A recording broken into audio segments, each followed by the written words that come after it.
Hello বন্ধুরা, চলে এসেছি ঝাড়গ্রামে।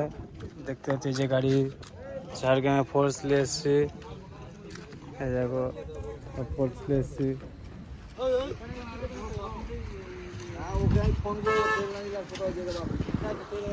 দেখতে পাচ্ছি সব হাতে গেলেই ঘুরছে। বলেছি একটা দিতে ফটো তুলবো, দিইনি। বলছে না, তুই তোকে দিল্লি তুই গুলি করে দিবি, এই জন্য আমাকে দেয়নি।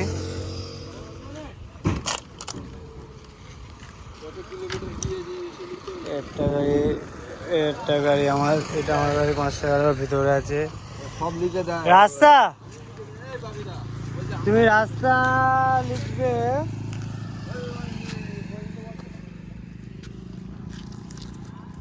চিচুড়া।